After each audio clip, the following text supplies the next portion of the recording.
आप लोगों का ये मानना है कोरोना वैक्सीनेशन को लेकर, देखिए अब कोरोना से लड़ने के लिए बहुत जरूरी है कि वैक्सीनेशन की प्रक्रिया को जितनी तेजी से आगे बढ़ाया जाए उतना बहुत ज्यादा मौजूदा वक्त में जरूरी हो जाता है। ऐसे में अगला सवाल है, 91 लाख लोगों को आप लोगों को वैक्सीन दिलानी होगी, जो आपके स्वास्थ्य मंत्रालय के आधिकारिक आंकड़े हैं, अगर मैं सही हूं तो आप बताइएगा इसको लेकर। इसके साथ ही आप ये भी चाहते हैं कि कोरोना वैक्सीन को फ्री किए जाने को लेकर जो फंड है वो केंद्र सरकार आप लोगों को मुहैया कराए, लेकिन यूपी सरकार की ओर से तो खुद से निर्णय ले लिया गया है। उसका ये कहना है कि पूरे उत्तर प्रदेश में जो सबसे बड़ा राज्य है देश का, उसने कहा है कि हम फ्री वैक्सीन देंगे। छत्तीसगढ़ इसको लेकर तैयार क्यों नहीं दिखता? मैंने आपको पहले ही बताया, शायद मैं स्पष्ट तौर पे नहीं कह सका कि हमारे मुख्यमंत्री जी ने तो बजट सेशन में ही कह दिया था कि अगर केंद्र सरकार नहीं उपलब्ध कराएगी, उस समय भी संशय था, तो राज्य की सरकार कराएगी। तो ये तो उन्हें घोषणा कर ही दी थी। आज ही मेरी उनसे बात हुई और माननीय मुख्यमंत्री जी ने स्पष्ट तौर पे कहा कि नहीं, हम करेंगे। उसी के लिए मैंने 1000 करोड़ की बात कही थी। हम अपने तरफ से परचेस ऑर्डर प्लेस करेंगे। जैसे ही मुख्यमंत्री जी की औपचारिक सहमति आ जाती है, हम पत्र भी उनको भेज दे रहे हैं। और 1,20,00,000 की करीब आबादी होगी, 40% आबादी 3 करोड़ में, तो 1,20,00,000 की आबादी होगी 45 साल से नीचे की। और वैक्सीनेशन की भी बात आती है। चित्रा जी, बस एक ये ग्राफ में दिखाना चाह रहा था, मैंने इसीलिए रख लिया था। आप देखेंगे कि छत्तीसगढ़ टॉप राज्यों में है परफॉर्मेंस में अभी तक, तो हम अभी भी पीछे नहीं रहे हैं।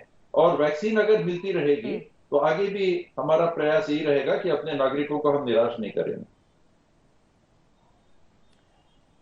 तो क्या आप कह रहे हैं कि 1 करोड़ से ज्यादा लोगों को फ्री में वैक्सीन देने की तैयारी की जा चुकी है आपकी ओर से? जी, माननीय मुख्यमंत्री जी की ओर से, साथ में हम उनके सहयोगी मंत्रिमंडल के सदस्य हैं। मुख्यमंत्री जी के निर्णय के साथ पूरी तरह से हम लोग रहते ही हैं और रहेंगे। तो 1 करोड़ रुपए, 1000 करोड़ रुपए उसके लिए लगने की संभावना है। केंद्र सरकार ने हाथ पीछे कर लिए। 30,000 करोड़ रुपए का बजट में प्रावधान करने के बावजूद भी, लेकिन हम पीछे नहीं हटेंगे, हमारे मुख्यमंत्री पीछे नहीं हटेंगे। ठीक है, मतलब आप इसको लेकर केंद्र सरकार पर निशाना भी साध रहे हैं और आपका ये कहना है कि अपने राज्य को लेकर आप लोगों की पूरी तैयारी है। अब मैं सीधे आपका रुख करते हुए यहाँ पर विश्वास सारंग जी, देखिए काफी ज्यादा महत्वपूर्ण हो जाता है मौजूदा जो वक्त है उसके मद्देनजर भी, और इसी के साथ ही सबसे पहले तो ऑक्सीजन की सप्लाई को लेकर जो सवाल खड़े हो रहे हैं आप लोगों की, इसको लेकर क्या है तैयारी, इसके बारे में किस तरह से आप मध्य प्रदेश के लोगों को आश्वस्त करेंगे? चित्रा, कोरोना के पूरे इलाज में ऑक्सीजन एक बहुत बड़ा एलिमेंट है, क्योंकि एक दवाई के रूप में काम करता है।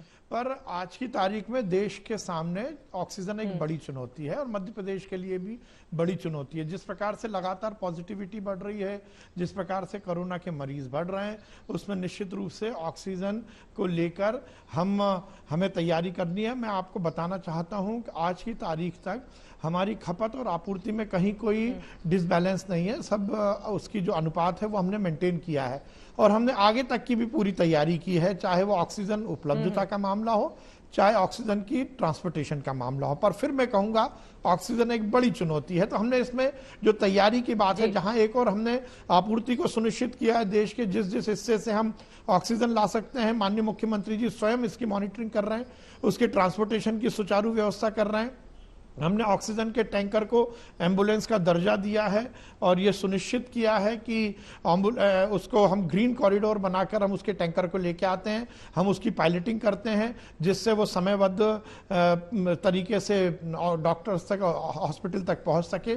उसके साथ ये भी सुनिश्चित किया गया है कि हम ऑक्सीजन की अपनी खपत को कम कर रहे हैं। पैरेलल जो हमारे सोर्सेज हैं, चाहे वो ऑक्सीजन कंसंट्रेटर की बात हो या छोटे छोटे ऑक्सीजन के प्लांट हॉस्पिटल में लगाने की बात हो, उस पर भी हम काम कर रहे हैं, जिससे कि जो लिक्विड मेडिकल ऑक्सीजन है उसको कम करें हम, और ऐसी तैयारी हम कर रहे हैं। Thank you.